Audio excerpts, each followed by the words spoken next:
Okay, so it is another Wednesday, and we are going to be doing some boxing news, talking about the Paul brothers, talking about what's going on with the fight this weekend, and also we're going to talk about, what else is going on, such as Oscar De La Hoya feuding with Canelo over Twitter, which is hilarious, talking about Joe Smith Jr. and Danny Jacobs looking like they're maybe coming together for a fight.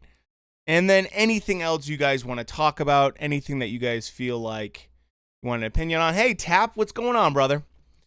So yeah, let's kind of get into a little bit. Couple things off the bat.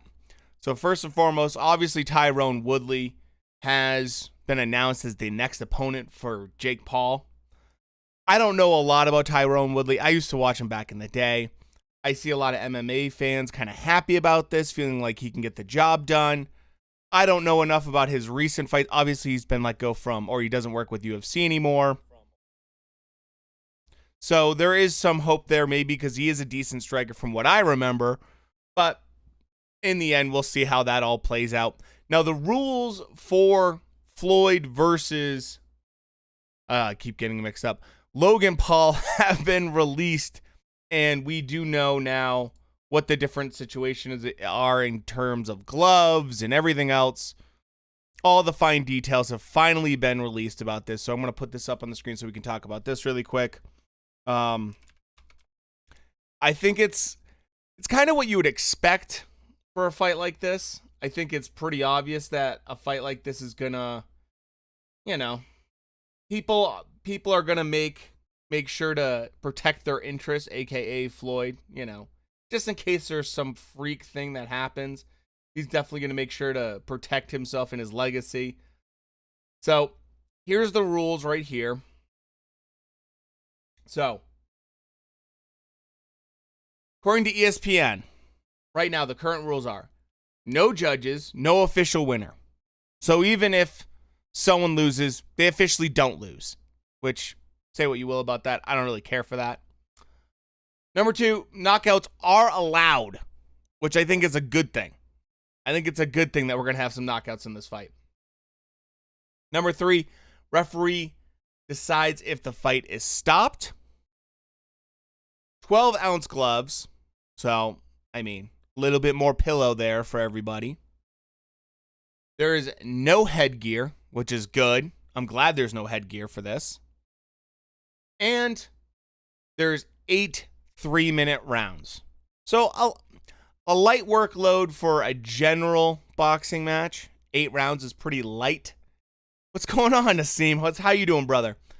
That's a little bit light for a regular boxing match. Obviously, 8 rounds for 3-minute period. But, compared to what Logan's done before, I believe Logan's only ever done, I think he's only ever done 4 rounds before. So this is double the length. Floyd, even though at his current age, is in amazing shape, so I think he won't have a problem with that. I think the rules are good for an exhibition other than the no winner. Yeah, I agree, man. I agree, Tap. Absolutely agree with that. The 12-ounce gloves, I kind of saw that coming, If anything, Floyd was being smart about that, thinking, just in case this kid somehow wings a shot and it hits me, just in case, I don't want it to hurt too much, right? Kind of smart, kind of expected, exactly what I expected with everything here. The no judges, no official winner thing, come on. Come on. I expected that. But regardless, it was the same thing with Mike Tyson versus Roy Jones Jr., and instead they had like celebrities kind of pick, celebrity kind of judges, unofficial kind of thing. And regardless of if there's an absolutely unless there's a stoppage, people are going to say who won anyways. So it doesn't really matter. Wait, so there's no winner? What does that mean though? It means it's just like Roy Jones Jr. versus Mike Tyson, where they're like, they both win kind of thing. Or basically it's going to be a situation where if one of them loses, there's no official record of this also, another thing about this fight, this is not a sanctioned fight. This is not a professional fight. So whoever loses, this does not go on their professional record. Just to be clear about that. So kind of interesting, kind of what you would expect. Obviously, if, like I said, if some ridiculous fluke happens, and let's say Logan Paul somehow beats Floyd Mayweather, let's say he knocks him out or something like that, or the referee stops it, something weird like that happens, money's still going to have that O. He's never going to lose that O from this. Now, that said, like I said, people are going to judge this fight regardless. They're going to say this guy won, that guy won. They're going to have an opinion about this. So it doesn't really matter if there's an official judge because everyone's going to judge it and basically give their 2 cents on it. You know, it was the same thing with Mike Tyson versus Roy Jones Jr. I remember, we were doing the live stream for that, and the chat was just giving me, I think this, I think that, I think this guy won, I think that guy won. It was pretty obvious how people felt about things. So I'm not really that, I'm not really that depressed about it or like surprised by it. I wish Logan knocks him out. I mean, look, could it happen? Who knows? I would say I would not put my money on it, but I'm not much of a betting man. One thing about this that's kind of interesting, something Teddy Atlas had to say about it all. So,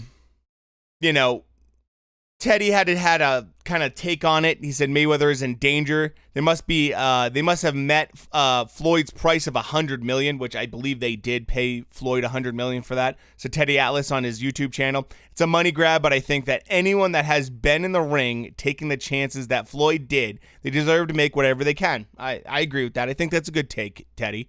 He said it could be a danger for Floyd. I'm not saying that the athlete Paul is a fighter or the background. Of course, he doesn't have anything of that kind of in that area. When does Floyd not be Floyd anymore? I think people forget that. He's 44 years old and hasn't fought in 4 years. That's very true. One day he's going to get in the ring with whoever is in that ring with him, and he's not going to be Floyd anymore. That's a good point. He said, I know he's giving up 30 pounds, at least 30 pounds, depending on what Floyd's going to be walking in at. He's in there with a guy that's 30 pounds heavier and, takes the sport I'd say he takes the sport pretty seriously. I think that's pretty fair for Teddy to say that. The Paul brothers respect the sport enough to learn. I give him credit for that. I think that's not a bad take from Teddy Atlas. Not a bad take from Teddy. I would say the one thing I would have to agree with him the most on this is that the first thing that's going to go when you get older is those reflexes. Those quick twitch muscles are not something that stick around forever. That reaction time's not going to stick around forever. So that is something to kind of say overall. And I have to agree with Teddy on that. Something could happen here where, things don't quite work out. And, it is going to be interesting to see if there's any way that Logan Paul can win this fight. Can he kind of be aggressive? I mean, the big thing with Floyd is I think that it's clear to say that he's not just a superior boxer. I mean, he's a Hall of Famer, all-time great boxer. So it shouldn't be that hard for him, especially back in even a couple years ago, this would probably be even easier for him. But it's hard to really bet against him or say that Floyd's not going to win, obviously. I think that's hard for a lot of people to even think about, other than just the fact that it kind of seems like it could be a joke. But I think what I'm most interested in about this whole situation is the presentation of it all. I want to see how it all looks. I want to see how Showtime goes about doing all this stuff. See how they present stuff like this, because we're going to keep having these little sideshow kind of fights. That's not going away anytime soon. It's something that's kind of sticking around right now. So if that's the case, other than Triller, who does a way too much music on their cards, let's see what Showtime can do.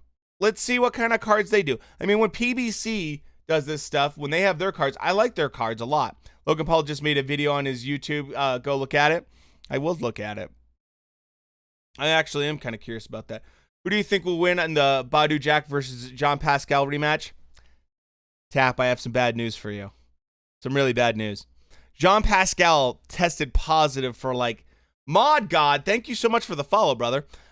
Jean Pascal sadly tested positive for about every single steroid under the sun and is no longer fighting in this card anymore, which absolutely broke my heart when I saw that. I could not believe that we were not going to get this rematch. I mean, when you look at Jean Pascal, it's not hard to think that something like that could happen. You know? I know, dude. Exactly, man. I was the exact same way. I'm not that shocked that something like this happened looking at Jean Pascal. But does that mean I'm not super bummed about it? I mean, like I said, it broke my heart because the first fight was so good. So good. And it's so fun to see guys at that level, mix it up again.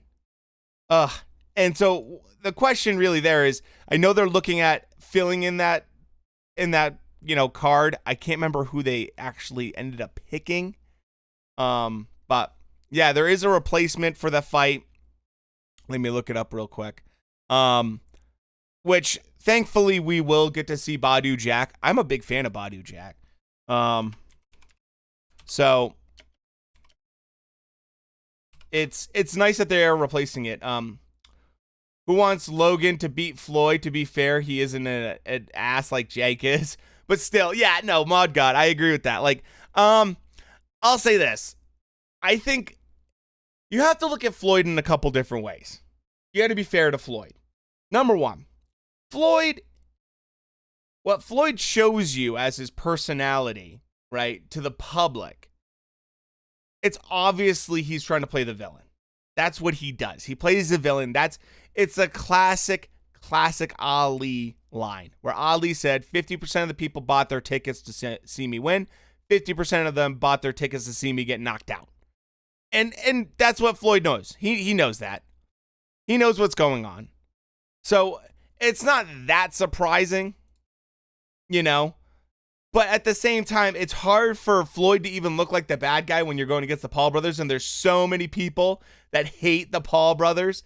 Regardless, I mean, you can say anything you want about them. There's always going to be someone that has an opinion about them one way or the other. Also, Jake is an embarrassment to the sport. I mean, the big thing with both these guys are, look, this is my general take on the Paul brothers or YouTube boxers, right? Number one, do I think they're real, professional boxers? No, I don't think. I think they're more, they're amateur level. They're not pro level boxers. Number two, Jake's actually not the worst boxer I've ever seen that's actually been called a pro boxer, to be fair to him in that sense. Number three, my biggest thing with them is if they can get some kid to go into a small local gym and try out boxing, I'm okay with that. So it's kind of like, you hate to see it, but at least there's possibly some kind of good side to it where young people are getting exposed to boxing. They may be getting excited. I've talked about this before. I talked about it even, I think, last night, where they start with the Paul brothers and maybe they learn about Ryan Garcia, who's friends with them and also an actual legit boxer. And then from there, maybe they hear about Canelo, and that's how they kind of eventually, oh yeah, dude. Exactly, Mod. That's a great point.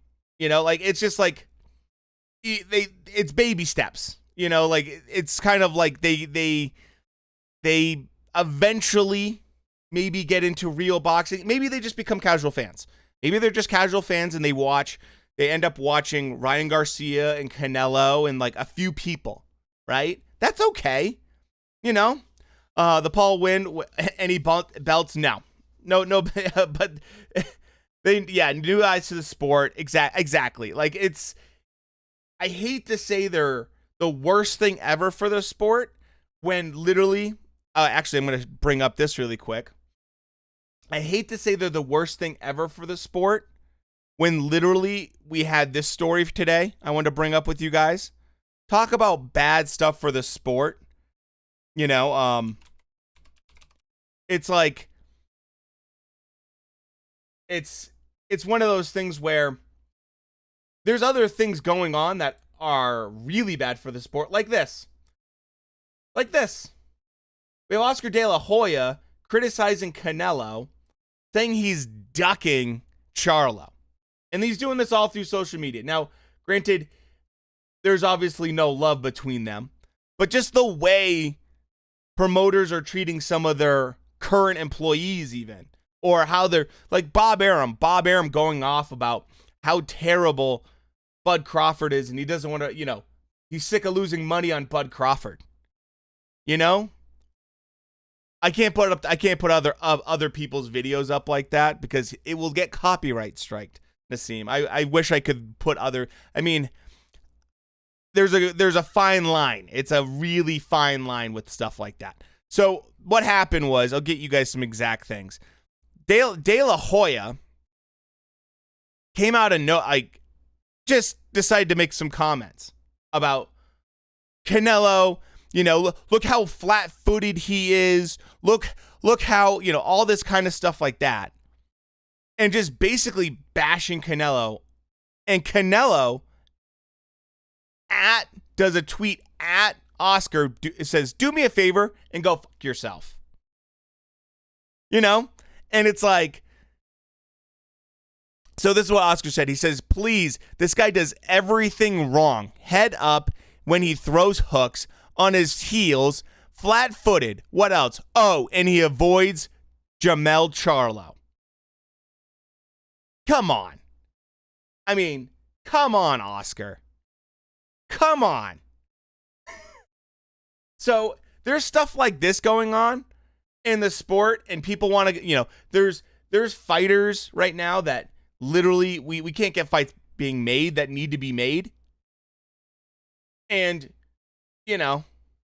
people are complaining about the Paul brothers to a degree. I get it. They're easy targets. They make it really easy for them. They know that's what they're doing. Oh, dude, yeah. Boxing politics, yeah. I mean, it's like, it's about this. It's like sometimes at the same level. I have seen some shit about boxing politics that drives me insane. A good example. Another example. We'll keep going down the line because there's a couple things that have come out, and I thought this was an interesting take. And this is from Teofimo Lopez talking about Devin Haney and, about his performance. So I thought this was kind of interesting take, and I'll tell you why I think this is an interesting take. But this is classically, look at this. Lopez says Devin Haney didn't resemble a world champion. Now, first and foremost, let's just bring up the two biggest fights both these guys had. And let's do a little comparison, a little eye test. Okay? Linares, when he fought Loma, first and foremost, did really well and even knocked down Loma in a flash knockdown. So, it's obvious that Linares is no joke, and that Loma, although I am a massive Loma fan, Loma had some issues with Linares. So, hey, what's going on? Shrek? Dude, Shrek versus Mike Tyson might be one of my favorite handles I've seen someone have. That's a fantastic handle, man. That's a fantastic handle. So, Lopez, looking at that, right? Lopez beats Loma. Now, when he beat Loma didn't do anything for like the first 6 rounds. But those last rounds, other than the 12th round, I think Lopez did really well in. There was like 4 or 5 rounds where Lopez was struggling against Loma. He was having issues with Loma. And that's because Loma was starting to kind of get into the groove. We could talk about shoulder surgery, all that kind of nonsense. I'm going to just not even go into that depth. But it's not like, Lopez had an easy fight because no fight was brought to him from Loma. To be fair. And like I said, I'm a Loma fanboy, and I can admit that. Like, I'm sitting there screaming at the TV like, come on, Loma, do something. He's doing nothing. So there was no challenge for half of the fight for Lopez against Loma. Devin Haney, for the first 4 or 5 rounds, was boxing Jorge Linares' freaking ears off. He was doing amazing work. He was doing really, really, really solid work. Now, the problem with that Devin Haney versus Linares fight, in my opinion, I talked about this on the Man in the Cage podcast. He had me on to kind of chat about all this stuff.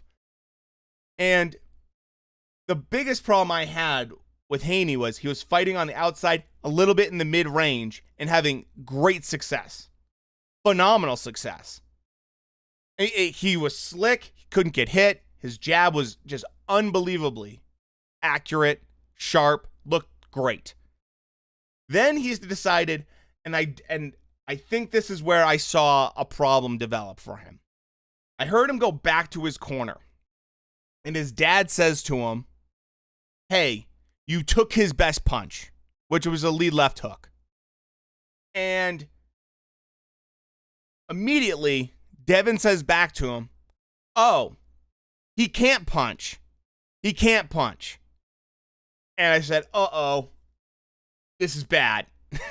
Because now he's going to get really confident. And what did he try to do? Turn it into an inside fight. Why he did that, I have no clue. Why he decided, I am absolutely dominating right now, and I'm going to completely change game plan. I've said this in my fight previews. If you don't watch my fight previews on YouTube, you can always go check this stuff out. I do usually weekly videos. Been doing a lot more live streams lately. So the big thing I always mention with young fighters is do small changes. Really simple changes.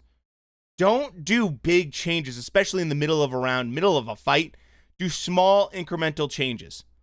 Test the waters and make sure that what you're doing has results. And Devin Haney went from fighting on the outside, using his jab, looking slick, to I'm going to get in a phone booth with Jorge Linares, who, yeah, he's 35 years old, but still has pretty darn quick hands. And as we saw, he paid for that. Did Devin Haney get wobbled? Absolutely, he got wobbled. He got wobbled. But that's a good thing. He didn't go down. He got wobbled. And that tested his chin out a little bit. Did he turn into a hug fest at the end? Yeah. But to say that Devin Haney didn't look like a world champion, at the very beginning of that fight, he looked phenomenal. And I'm going to be honest with you, if that Devin Haney at the beginning of that fight boxes like that, he's going to give issues to Lopez. Now, can he do it for 12 rounds and avoid that power from Lopez? That's a whole other conversation, and I don't know if you can do that. I don't know about that. But that jab, that 1-2, and the way he goes to the body, yeah, that's going to be a problem. That's going to be a problem for Lopez if they were to fight. So I know what Lopez is doing here, because right now money's being thrown at both guys in terms of talks. I don't know if you guys saw the video months ago where Lopez Sr. and Lopez Jr. are talking to Eddie Hearn, and they come up to him and say, "Yeah, let's make the Haney fight. Let's make the Haney fight." And Eddie's like, "Well, what do you want? Like, how much do you want for it?" And Lopez Sr.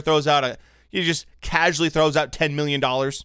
So there's some elements here that need to be resolved before that fight happens. I think that the fight, if it can happen at 135 at lightweight, would be great. If it doesn't, and it ends up going up into 140, which these guys are heading for 140. Both Devin and Lopez are heading for 140, for sure. There's just not, being this young right now, making this weight's no problem, but both of them are getting bigger. They're getting stronger. I could definitely see them going up to 140, especially if Josh Taylor vacates right there. There's some good talent there, but it would be interesting to see them, square up at lightweight currently. So, anyways, thought this was kind of an interesting take. I don't agree with him, but, what do you expect? Obviously, these guys don't exactly love each other. They're not exactly buddies. That's for sure. So, the other part about this all is, when do we get some of the other guys in the conversation? What happens if Loma comes back and looks amazing against Nakatani? Is he going to get a rematch with Lopez? I mean, I don't know what you guys think. What do you guys think? Do you think Lopez would ever give a rematch to Loma? Because that would be kind of interesting. You know? I'd be interested in that. I would definitely love to see that, especially if Loma looks great.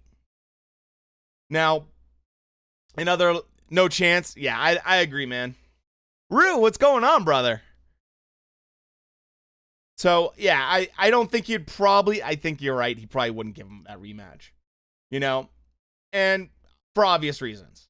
I'm not saying he's ducking him. I don't like to use that term, but I would say he's probably not interested in trying to go down that road again, you know? So here we go. Here's the other brother, Jake Paul, next opponent, Tyrone Woodley, you know. If he does TO one absurd amount of money, that's a good point, actually, Rue. That's a really good take. That's a really good take, actually. I agree with you on that one. So Tyrone Woodley fighting Jake Paul. You know, have you heard about the Esports Boxing Club hype? Oh boy. So Mod, you guys want to talk about that a little bit? Are you guys excited for the Esports Boxing Club hype? Are you guys like into this? Are you guys hyped about it? I mean, Esports Boxing Club, I have mixed feelings about it. Actually, I want to do a video on it on my YouTube channel because I have some mixed feelings about it. So, yeah. So let me hit the boxing club thing first because that's a good question. Then I'll get right on this thing. So, Esports Boxing Club, first thing off the bat that, you know, I think is really interesting about it is we haven't had a boxing game in like a decade. And that's a huge part of it is that people in boxing that are into video games, we are thirsty. We are thirsty for this game because we want to see this game. And it's obvious that we've been neglected compared to even UFC. Now, the other part about it is the actual lineup and roster is looking incredible. They got Canelo in there. They got the Klitschko brothers. I mean, they got like everybody in this game. They got everybody in this game. And that makes a lot of us super hyped for it. Because now suddenly, you know, it's going to be, we're getting all our favorite boxers. Right? It's going to disappoint a lot of people. The expectations are going to be oh, dude. I didn't know that. I didn't know he was getting in that, which makes me hope that we'll see obscure boxers get added. Yeah. Yeah. So this is the thing. I'm super hyped about the lineup. But this guy actually, if you want a good channel all about boxing and video games in particular, check this guy out in particular. He's a phenomenal YouTuber. His videos are excellent. Usyk Gaming, dude. I mean, Usyk Gaming is awesome. I love watching this guy's video. I mean, his videos are awesome. They're really, really well done. He has a great video all about why we don't get boxing video games, which hit over like 50,000 views and stuff like that. It like exploded his channel. But he has awesome takes on all of this stuff. And he talks a lot about Esports Boxing Club. And he gives like updates and all this new stuff that's going on. He brought up something in particular that made me nervous. And the thing with him is he's not a hater. He's excited. He loves boxing games and boxing in general. So he's not a hater.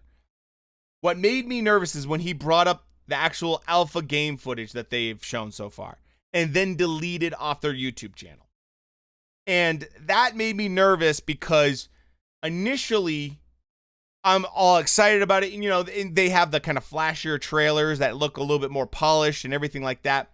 And he brings up a really good point. They showed this footage of Joe Frazier ducking in a corner and then his left hook. It looked really bad. It looked very wooden. It looked very, very unpolished. all the way around for the movement and everything like that. The Joe Frazier left hook did not look like Joe Frazier's actual left hook. So when I saw that, I'm like, uh-oh, this could be a problem. This has got me a little bit nervous. And one thing he pointed out, and I think this is a good point, is that this is a small group of developers. This isn't like a massive, massive team. This isn't EA creating this game. Oh, your big gripe is that we don't get AJ and Tyson Fury. I know. No, I agree with you on that. And that's, that obviously probably money. That's the reason we're not going to get Floyd Mayweather in this either.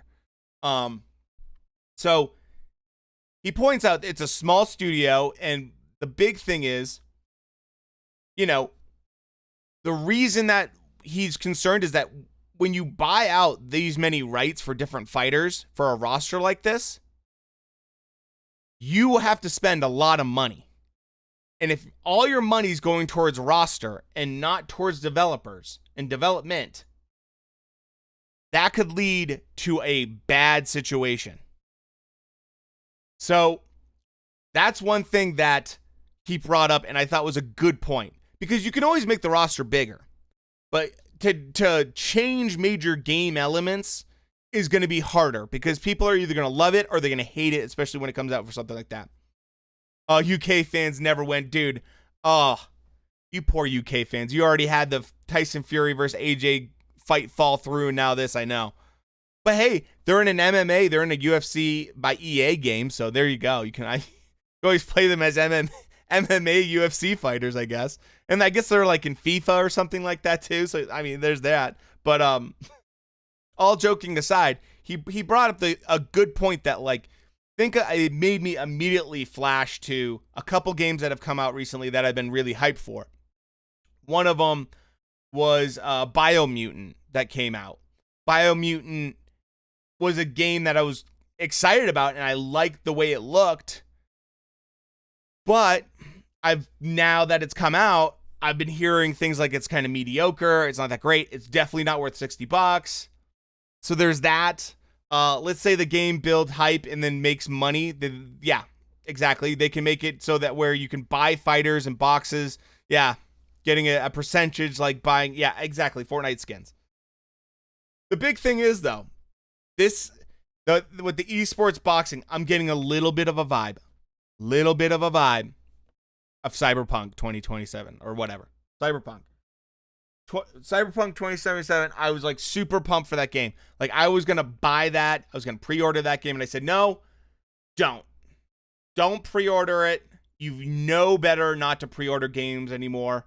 Just don't pre-order it. Just let it come out. I'm like, but it's CD Projekt Red. They're going to nail it out of the park. Look how good it looks. They got Keanu Reeves. It's got to be good. And boy, am I glad I didn't buy that game. I know they're making changes for that. Dude, I know the Cyberpunk vibes. It's just purely based off of the amount of hype, the amount of like desperation from the boxing, especially gaming community. We want a good game. We've been craving a good game. And now we have this big flashy roster, right? They've got everybody in it. And so that makes me wonder, hey, are they just trying to kind of smoke and mirror it all? And so that people pre-order and buy the game, and then the game's garbage. But hey, they got Canelo, and you can get Canelo to fight Ali. Like that's what I'm kind of worried about. Because if it gets to that situation where it's not good, it's a problem. All right. Let me see if I can share this with you guys. Because, like I said, you can always add to the roster. But,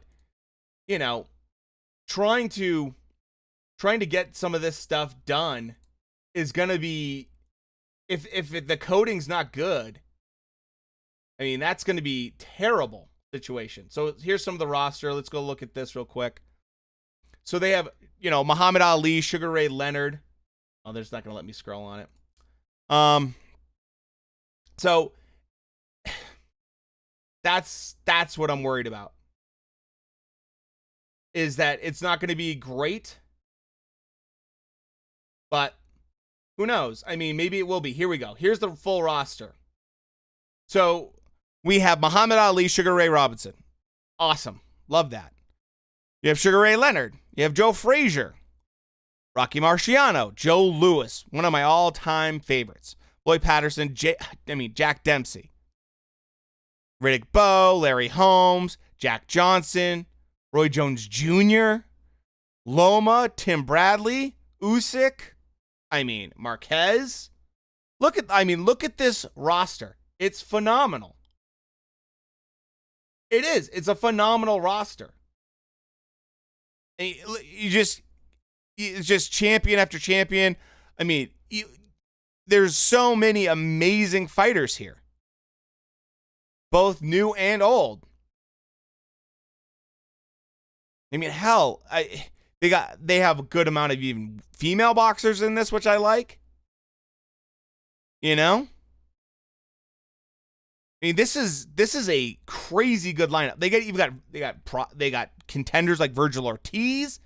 Come on. This is just a ridiculous roster. We won't even see Spence versus Crawford in the game. That's a good one, man.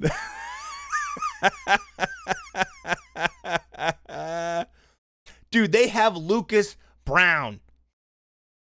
They have freaking Lucas Brown in this thing.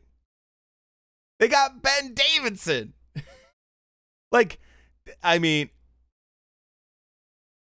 This is a absolute stacked game.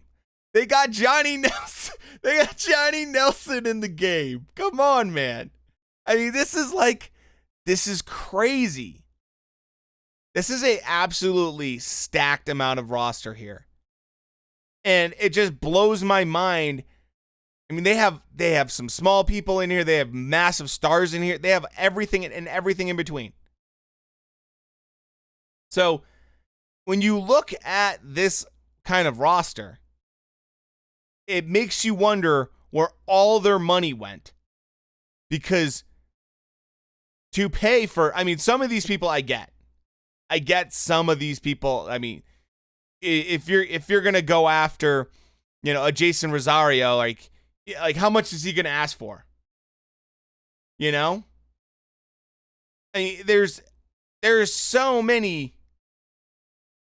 Who are the commentators?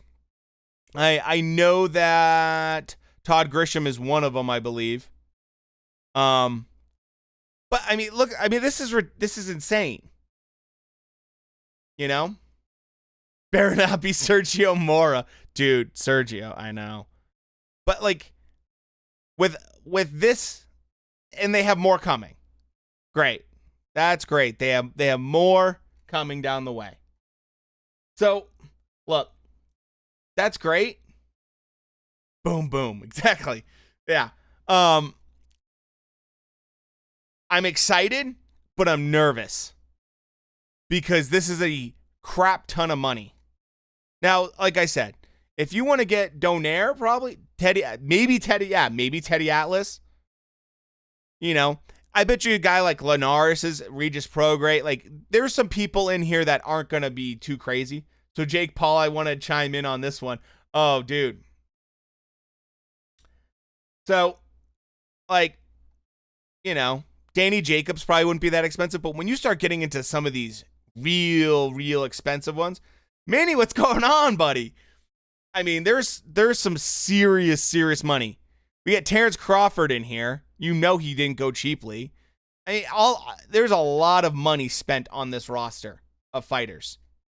A lot. And then they get to the right of Sugar Ray Leonard, Sugar Ray Robinson, Rocky Marciano, Joe Louis, Floyd Patterson, Jack Dempsey, Joe Frazier, Muhammad Ali. That's not cheap. So I'm wondering how much money they spent on that. By the way, like I said, go check out Usyk Gaming, man. He's amazing. He does a lot of great content on this.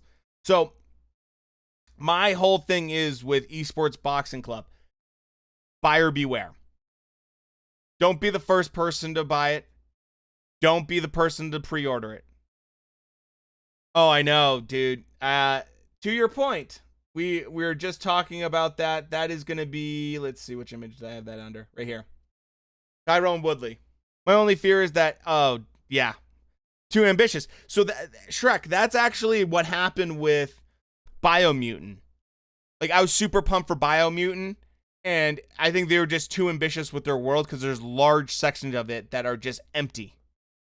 And it's really hard to build an open world game and keep it interesting. Like a Breath of the Wild kind of situation where you have stuff everywhere. Like, that takes a crap ton of development. So,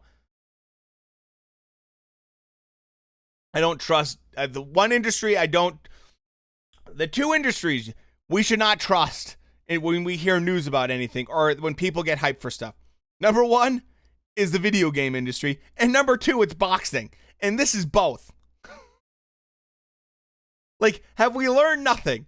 We get so excited for these fights, and then they never happen, and then we get rumors of it, and they don't come true. And the same thing happens in the gaming industry. Boxing and video games, and we have this one together? I mean, come on. Fun fact, my great-grandfather was good friends with Joe Louis. No way, that's amazing. They used to play golf together. Dude, Joe Louis is my all-time favorite boxer. So that's incredible. To even be like that removed, like that close in relation to, even though, that's insane. That's incredible. Did you hear the rules for the Mayweather versus Paul fight? Yes, I did. So that was actually the first thing we reviewed, and actually I'll throw that back on real quick.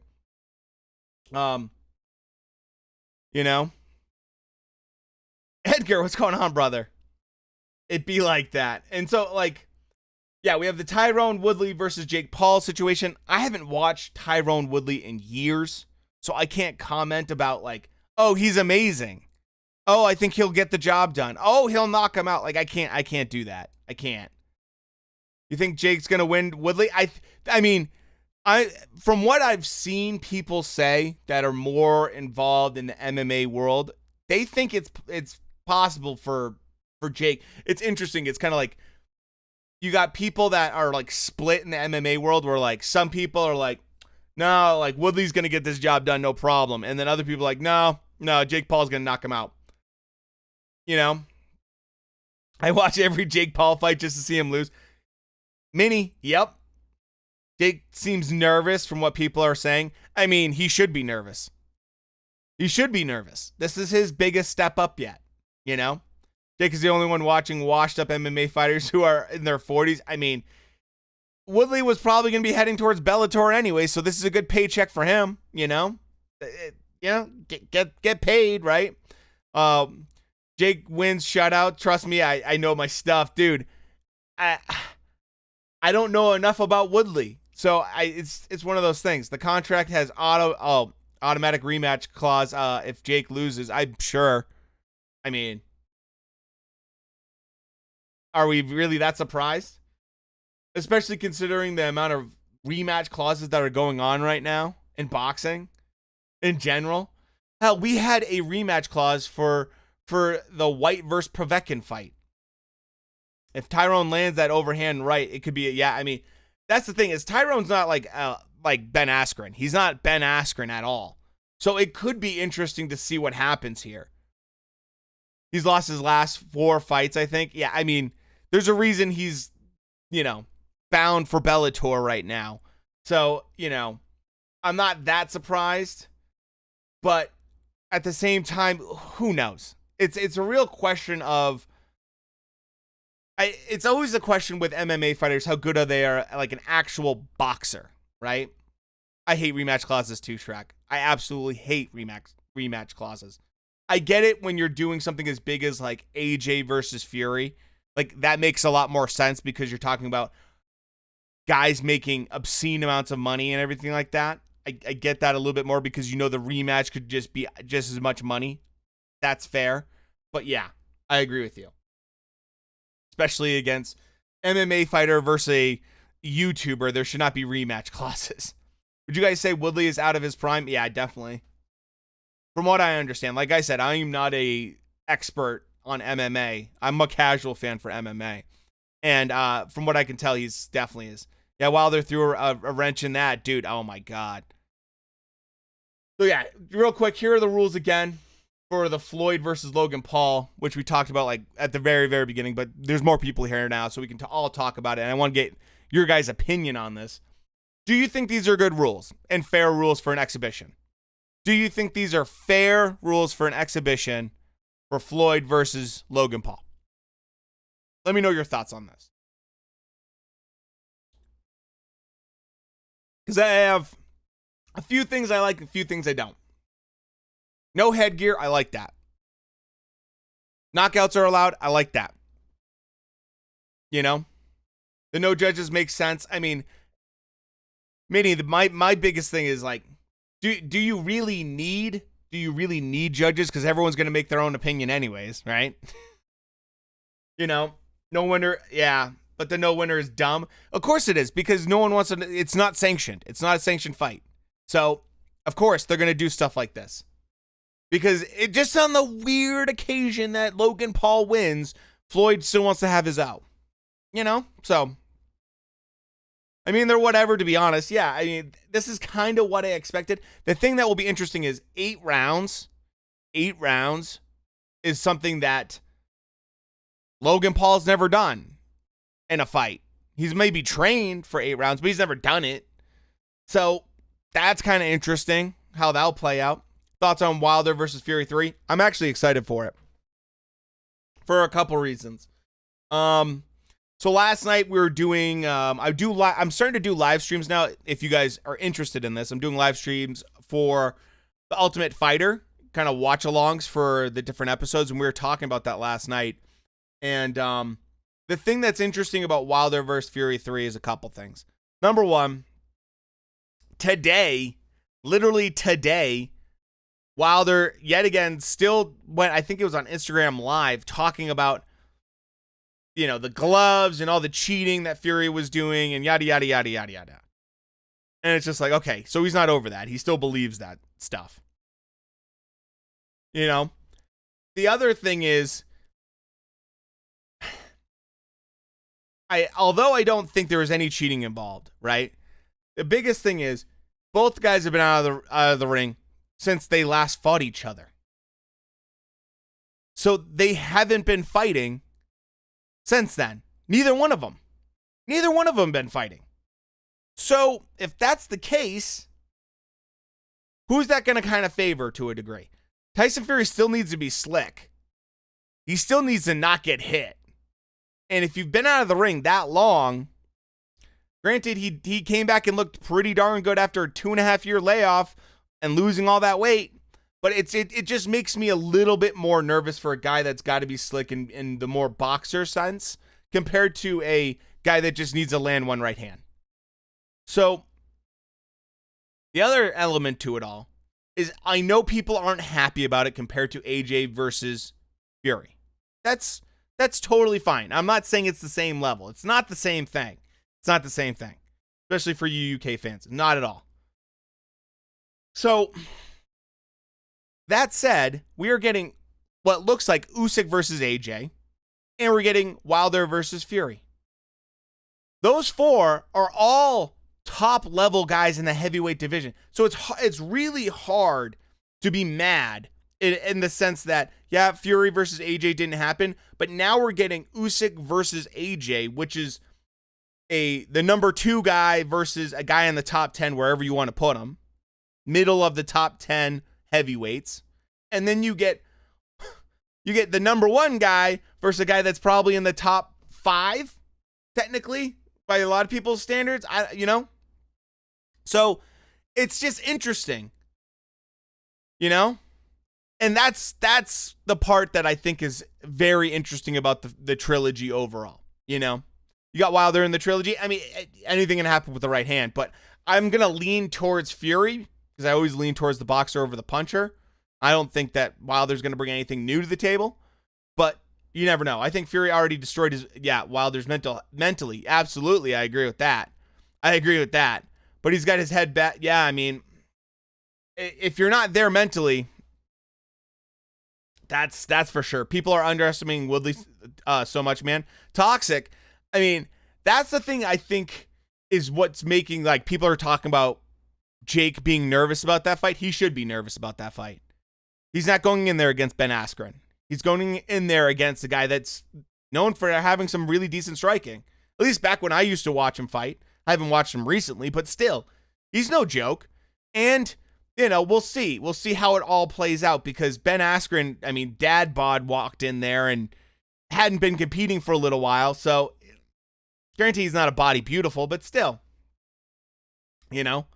So, you impressed by Usyk? Undisputed. Yeah, dude. Usyk is impressive. His footwork's very impressive. His actual skills are impressive.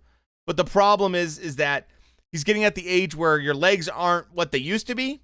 And on top of that, he's going in there against AJ, who's been so much better. I mean, immensely better as a boxer. Over the last couple years, he's really blossomed as a boxer and not just a power puncher. And he looks really good. And he has insane. He has over 20 people in his camp just doing every little thing for him. So you know he's going to be prepared. And I have to say that AJ is a guy that is always in the gym. And I really appreciate that from that standpoint. Fury quit social media because he can't get, yeah, well, he said he quit, but then he's been posting stuff. And he did this last time too. He said I quit social media for right now, but he's still posting stuff. And I don't know, maybe it's pre-recorded, but I've seen stuff on it, you know, going on. So people don't understand he's been a fighter his whole life. That is true. Striking a lot too. That's true. Unlike Ben Askren, wrestler. Yeah, Ben Askren's a pure wrestler. Let's not mistake anything there. Willie will win, and I honestly will be so dumbfounded and I mean, people are talking about setups and everything like that for this fight. Who knows? It's boxing. It's happened forever. And if he loses, I get it. Like, you could see it as a setup. It depends on how he looks. If he gets pounded, it's one thing. If he kind of takes a little chin music and then falls down the ground, I'd be really surprised. You know? That's for sure. So, Jake can't get away with that stuff on Showtime. Showtime is a very different place from Triller. That is true. I will definitely say that. That is very true. And I think Showtime wants to get their money's worth out of this whole situation. The big thing is, so Ruse says over here, yeah, Jake's only been fighting a few years. Difference between Jake and an average person is that Jake has money for a good training camp. That's true. And good trainers and nutrition, good sparring. The average person can't. Yeah. The big thing there that you're spot on with, Rue, is he had Jean Pascal in his camp doing. Now, they weren't sparring, like full on sparring, but Jean Pascal was helping him out. And that's interesting because you are right. Like, to get quality sparring, quality trainers, quality nutrition, all that stuff costs a lot of money. You know, an average camp, I remember Carl Froch was talking about a camp, and then remember when not Carl Froch, sorry. What's his face? Oh, why am I blanking on him? It wasn't Carl Froch. Who am I thinking? Just lost to Jamel Herring. Why am I blanking on this?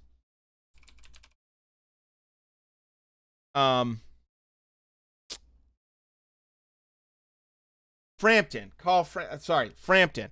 Frampton was talking about this, about how he had his hand get broken. Remember that? From that freak accident in the hotel? And then he's like, there goes $50,000 in a training camp. Like, gone.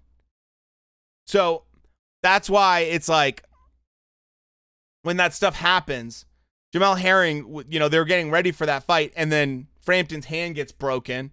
He's like, there's $50K gone. And that stuff, that camps are expensive. All this stuff is expensive. Not that I'm saying that, Jake Paul's a gift to boxing, but it does help. It does help. And like I said, I don't care about, like, with this Logan Paul Floyd thing, if there's judges or not. I don't really care about that because people are going to make their own decisions anyways. People don't care. They're going to make their own decisions anyways. They're going to claim who won, who didn't win. By the way, boys, curious, take a quick poll and see if you guys are interested in this at all. I've been thinking about doing maybe a Friday night or even this Saturday night if you guys are interested, because there's no real boxing going on Saturday night here. There's obviously, we have Daniel Dubois coming back in the UK, but do you guys want to do watch parties and where I can actually put like old fights on the screen and we can sit there and watch it together? Because I figured that stuff I won't get probably copyright claim because it's just been around and it's all sitting on YouTube at this point. I've been thinking about doing that where we can all kind of like watch like old school boxing and hang out, kind of have like a boxing night, you know? Because like I can't put regular fights on, like modern fights on, like super modern fights on. But looking at how people kind of do stuff like that, like kind of do commentary over other people's YouTube videos, I should be able to claim at least that we're doing, you know, I'm doing commentary over it, and we can all hang out and talk about it and watch some like classic fights, you know, because they're all over YouTube. So I thought that might be something fun to do. Maybe I'll set that up for Saturday night because, like I said, there's no fights in U.S. time for Saturday night, and then we have I will be live streaming for the Logan Paul versus Mayweather thing. You know, you see the undercard for Logan Paul versus Mayweather. I mean, the fact that Badu Jack and Jean Pascal aren't doing that anymore just pissed me off, man. It's pissed me off that's not happening anymore. I always wanted to watch some of the more, historic fights, you know? Exactly. Like, go back and watch some of the classic Jake LaMotta versus Sugar Ray Robinson, a.k.a. the scene from Raging Bull, where Jake LaMotta is just getting his face pounded in and saying, Come on, Ray. I thought you were supposed to be able to knock me out, Ray. You know, and he's just talking smack, and he's just getting pummeled by Sugar Ray Robinson back in the day. You know? Oh, dude, yeah. Dude, I would love... Yes. That one is a classic. Barrera and Nassim, dude. Yes. Dude, Prince Nassim. Love him or hate him, man. That dude was entertaining as hell. Super entertaining. You know? But yeah, I thought we could do a little blast from the past kind of thing where we watch fights together and talk about the good old days, right? Oh, man. Are we talking Roy Jones versus Tarver 1? Or are we talking the second one where Tarver, when they come in to touch gloves, says, "You gonna make excuses, Roy?"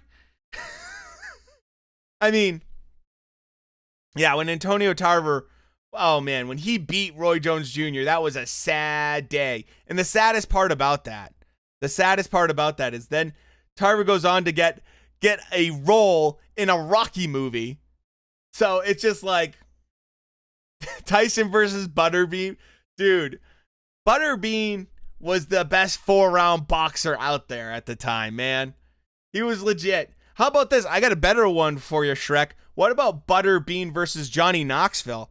How about that classic epic war where Johnny Knoxville got his nose broken in a department store? Bro, so yeah, man.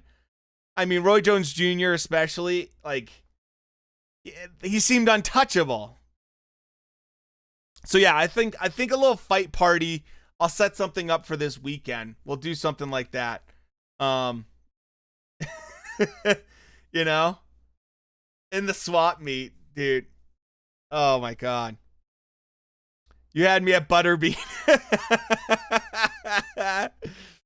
Yeah, I think that would be kind of interesting. Just because, like I said, there's so much going on YouTube. There's so, like, you know, and just kind of seeing what that would be like to see some of these classic fights and just like be able to kind of like hang out and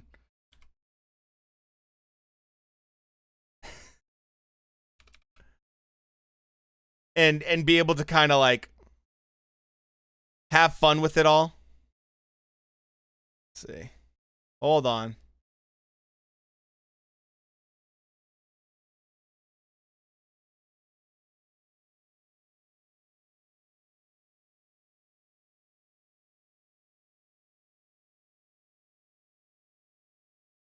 Okay. This is a classic, boys. A classic. Make sure I get everything set up. I mean, this is when I was like in high school this happened. And I remember thinking this was amazing.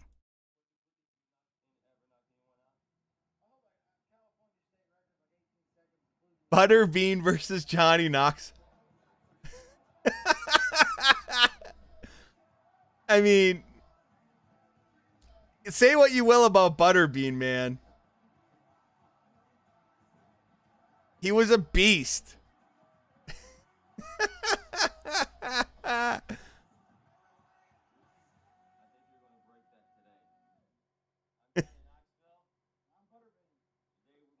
Dude, this is classic. This poor woman too that works at this store has no idea what's about to happen. The holy Butterbean, man. Look, I mean, could you imagine being in a store and seeing this happen?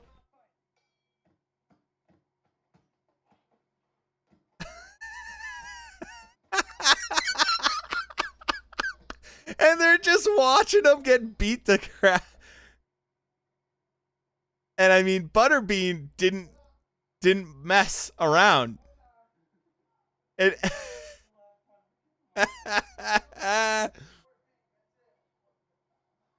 I mean, this is just, watch this right here. Butterbean just lets him hit him and then just knocks him out. So yeah, Johnny Knoxville got a broken nose from this.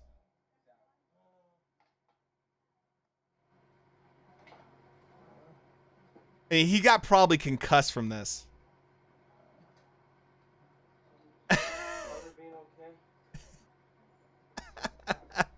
Yeah, his head, he had a big gash on it and everything.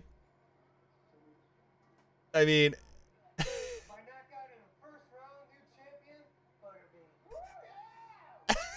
in an apartment store. The hospital? How are we doing that for? I don't know. Apparently I have a big gash in my head and I think I'm a little concussed. Oh my god, dude. So yeah, we can watch stuff like that. We can hang out and watch stuff like that.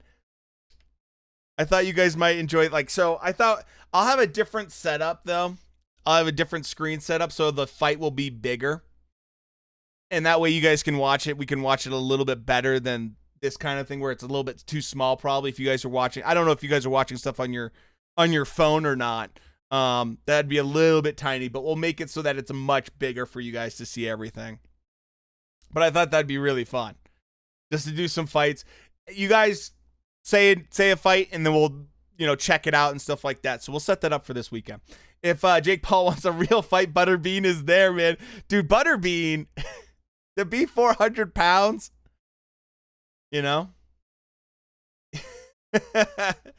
Oh, dude. I mean,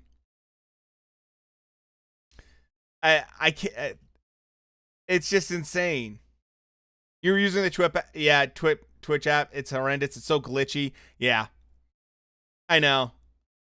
Don't get me wrong. I think Twitch, when it comes to streaming and setting up streams, they do amazing work. Like all their stuff is really awesome for setting up streams, but their app itself is not the best thing in the world. And I mean, I have a Samsung phone, so Android, and it works pretty well. But the fact that, the chat just can cover half of what's actually going on is never a good thing. So, but yeah, so I'll set up a fight night, I think probably Saturday night. And then we'll watch Logan Paul get beat by Floyd Mayweather the next night. Trying to think if there's any other sideshow. I mean,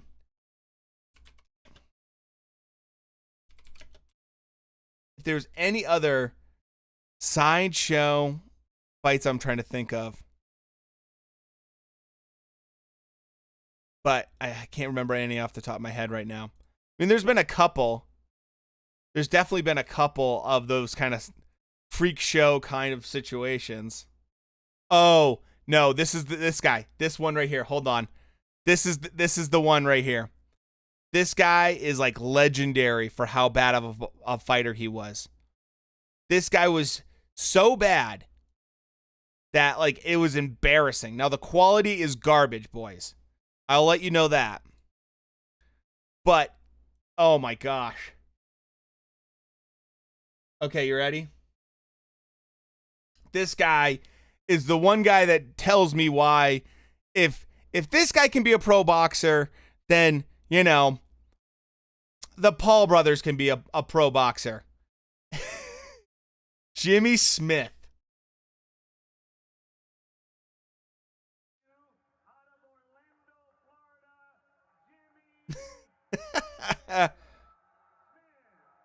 Oh, dude, yeah, I know. If Logan Paul knocks out freaking Mayweather.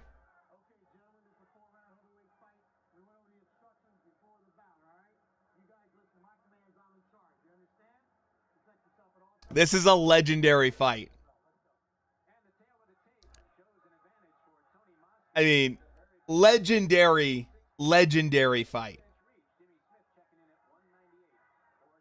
Because it's just, I've never seen anything like it. I've never seen anything like it. This makes Jake Paul look like Muhammad Ali. Yeah, dude. Yeah. I mean, anytime I feel bad about myself, I come back, I watch this video. Jimmy Smith, man. And that's it. That's the end of the fight.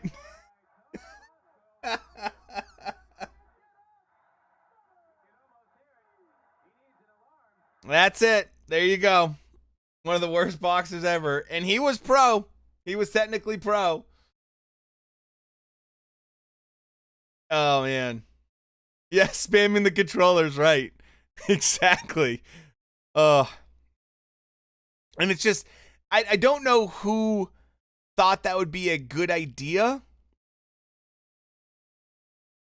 Or who thought, you know, like, let's throw this guy in there. Oh, this guy too. This is another legendary.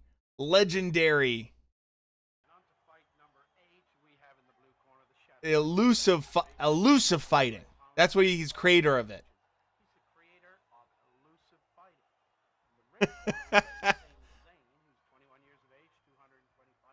Barroom bouncer. Yeah. I mean, just look at the ring girls, guys.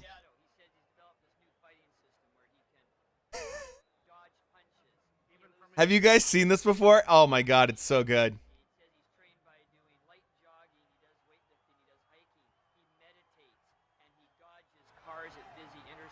He dodged. Wait. Did you guys hear that?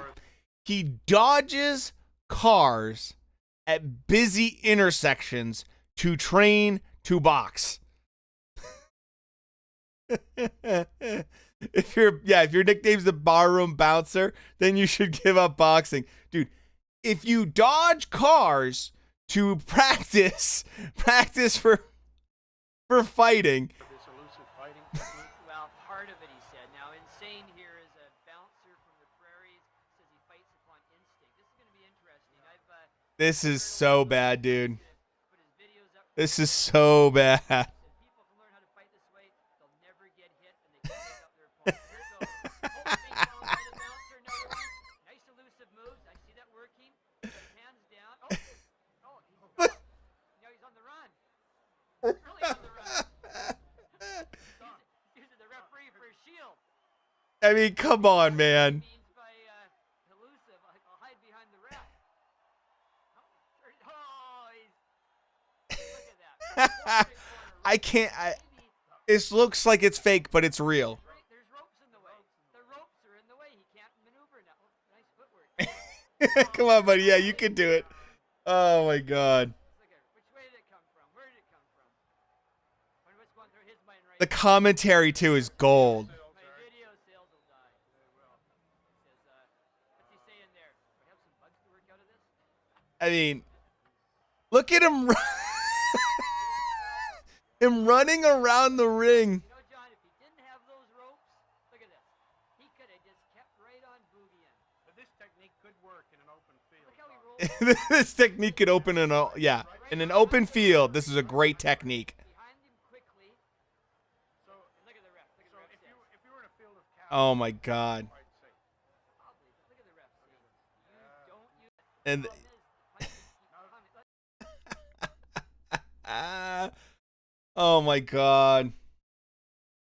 I saw this random tweet on my timeline. Jake Paul wrote to Mickey Mouse boxing career, beat a YouTuber, beat a short NBA player, beat a wrestler, cries when punched by a real boxer, hasn't fought a real boxer, is fighting another 40-year-old wrestler. Yeah. Everyday bro is 0-3 in my book. Dude. Look. Eventually he's going to run into someone. So like I said, yeah, if you guys like watching videos like this, we can also do some meme-worthy boxing videos like that because they just crack me up and I have to go through them once in a while. Oh man. Here's another one I got to show you guys. Who are those dudes? They're just some random, I don't even know where they're from. I mean, they're just so random guys. And then, Steve, you know this guy. You know what we're going to put on next. Steve, you know this guy. Some fights are special in just how bad they are. Oh my God. Let me get to that part.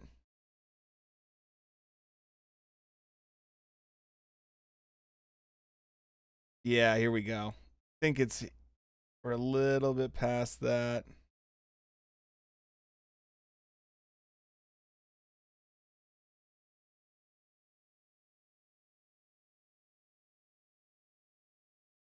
I mean, this is like legendary fight. Yeah, here it is. Legendary fight. Generated laughter from the crowd before Didn't Muhammad Ali box a chimp the circus one time? I think he did some kind of freak show thing. I know that George Foreman fought like 5 guys in one night. Look at that punch. beat the count. Kawagi My goodness. That's where Jorge Linares learned that. the slowest punches Right on the chin. in a professional boxing ring. Loser stops making music. Same as the winner. This is some of the most awkward boxing I think I've ever seen in my life. Yeah, dude. Steve, I knew you knew this guy.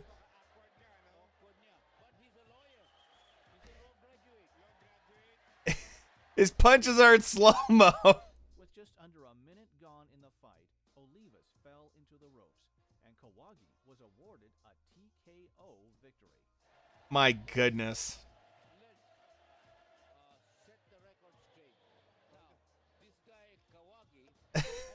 He friended me on Facebook, but I haven't talked to him yet. I mean, the guy looks actually like he's in decent shape.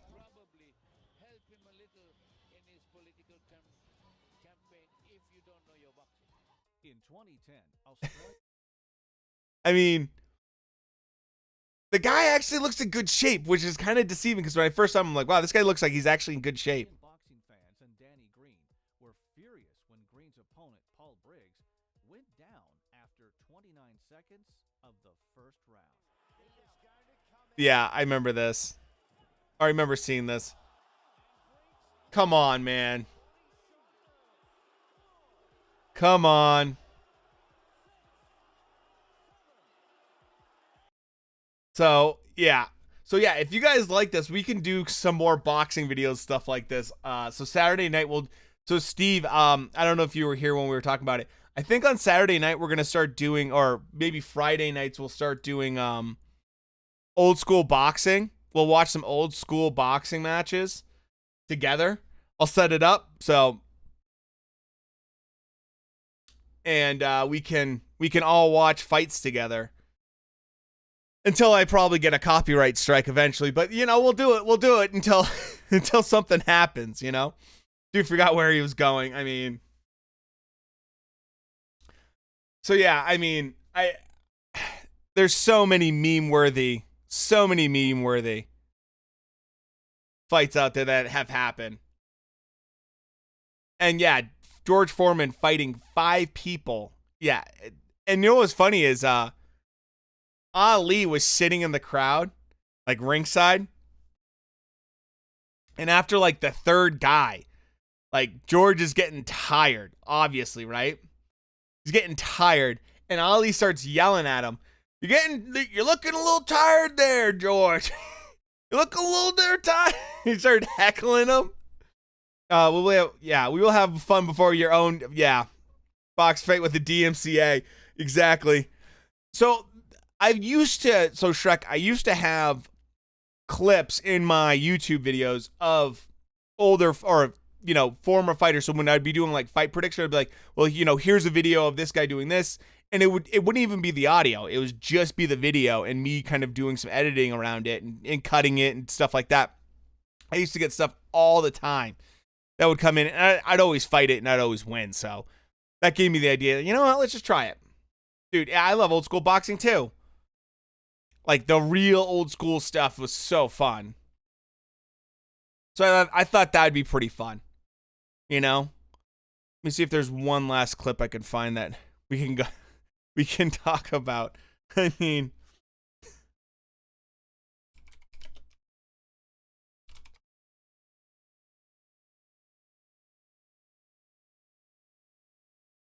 let's see if there's one more. Yeah, dude, I thought you'd like that, Steve.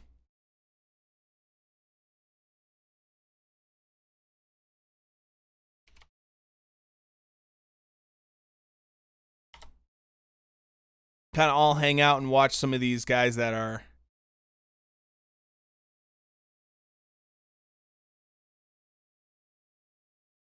Okay, let's see this one. I don't know this guy or anything, so. Oh, 80s and 90s boxing was just like the best growing up. How's the volume? Can you guys hear the video okay?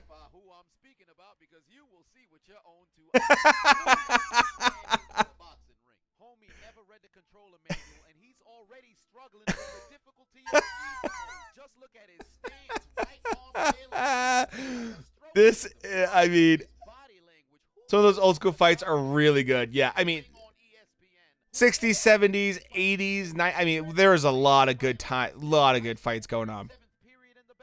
And now his controller glitching. Where is this man going? You can't tell me he did not grow up sparring in the streets. We have all seen somebody do Let me turn it up for you. in a fight growing up, but seldom do they ever leave victorious. I'll give the kid some credit. You gotta have some level of testicular fortitude to even step in the ring. But this man looks like a newborn flamingo. Looks like a created character with no attributes. It's up to you. Do you want to continue or not? Don't you dare touch me! Get back! Do you want to continue or not? My God, dude. He took a body shot and it discontinued his membership from the fight game. To make matters worse, he laying dead on the floor. Not a single cornerman came to rescue him. He became an orphan in boxing. How your corner abandoned you? He laying there singing Celine Oh my Dion. God, dude. Oh man, I thought you guys would get a kick out of that. I remember that one. I'm just like, the guy's got some balls to get in there, but maybe boxing's just not his thing. Maybe that's just not his sport, Oh my God. I remember there was one boxing fight where at the start of the bell, the guy just walked out. Yeah, so that happened against. I actually know that fight. Oh, I think it was Jay Ajaba fight.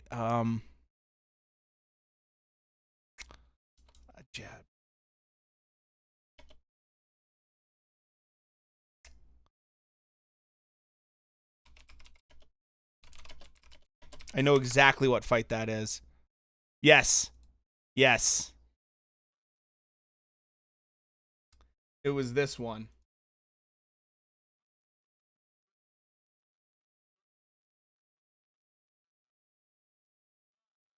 This guy got his purse taken away too.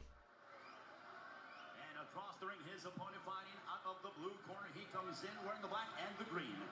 As a professional, he has an unblemished record consisting of 5 thought this- wins, yeah. all of those coming by way of knockouts. Fighting out of Houston, Texas, by way of Nigeria. Ladies and gentlemen, introducing Ife, the one and only Ajaba, yeah. Yeah, I remember this. Which, if you're going to walk out of the ring, I get it.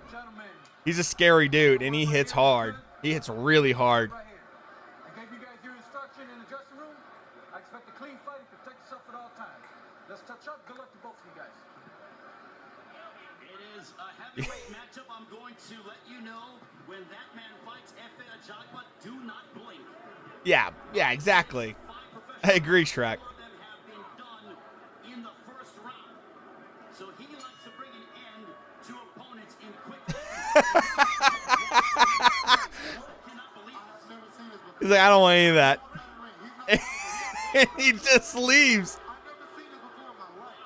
Curtis Harper has walked out of the ring. Look at, wait. Did you see that one woman in the front right there? Look at her right here. She's just like, look at all these people, man. Look at the crowd right here. Just like, what the hell is going on? And then, wait, you got to see. Look at the crowd's reaction as he's walking by.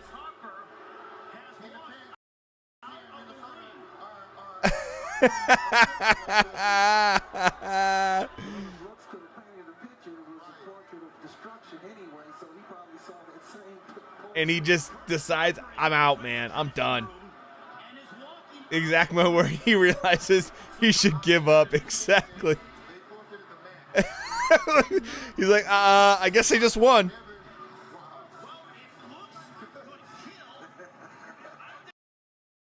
You know what's the worst thing, though? The only time I've seen a crowd react even worse. Ooh. Do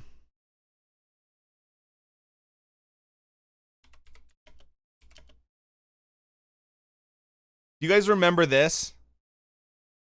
Do you guys remember what happened after the Danny Jacobs versus Chavez Jr. fight? Did you guys see that? Where Chavez Jr. quit? Dude, it was the wildest thing I've ever seen in my life.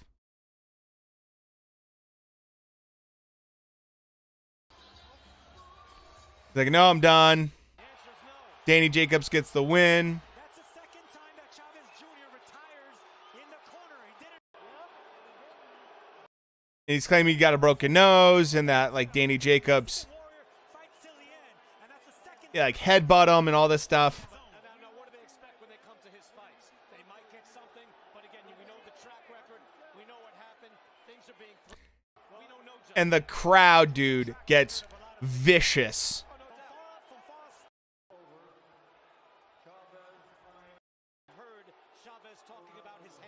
Yeah, he had to go. Yeah. Scheduling conflict. And look, they start taking the ring cards to protect from stuff being thrown. Because everyone starts throwing ice and drinks and like.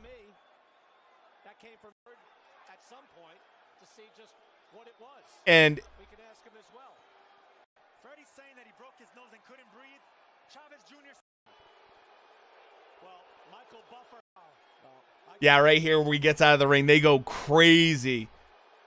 Well, Michael Buffer has left the ring. I just got nailed in the head with something. But just what a shame. I mean, it's obvious what happened, Sergio, and you're being blunt about it. I know, dude. I'm not even showing the fight. Freddie Roach, hey, what happened there? Was it his hand? I remember it was just wild because everybody was getting hit with stuff. Did you see Chavez Jr. Get dissed by his own dad at a press conference for that? Dude, yeah, exactly. That was so bad. I know. Showtime, I'm sure we'll have something embedded, and I'm sure I'll get hit with something, but that's okay.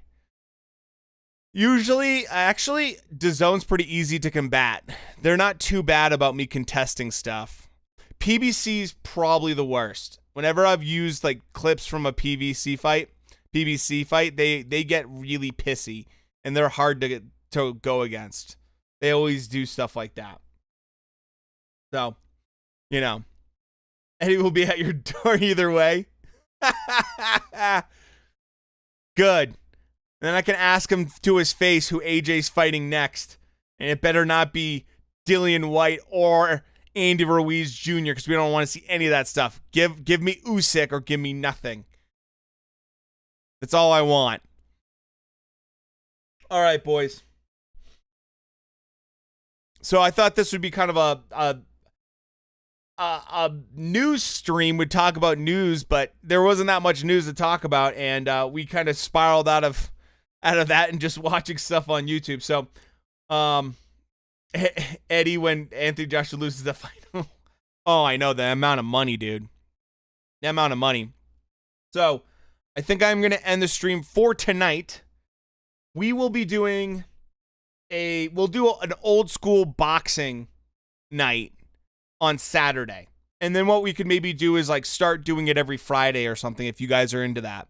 If you guys show up for this stuff, I'll definitely do it. Because I think it'd be really fun to watch some old school boxing every week with you guys. And we can see, you guys can suggest fights and we'll put them on. And then we'll see how long it lasts before, someone gets mad at me on YouTube. But I figured, especially the old stuff, who cares? They can't get mad at me for that stuff. It's plastered all over other channels, right? Shrek, thanks for stopping by. And thanks for following the channel, man. Like I said, still one of my favorite handles I've ever seen someone have. Shrek vs. Mike Tyson is, dude, it's a hilarious handle you have. So yeah, we'll do that, and then Logan Paul versus Mayweather will be do live stream during that.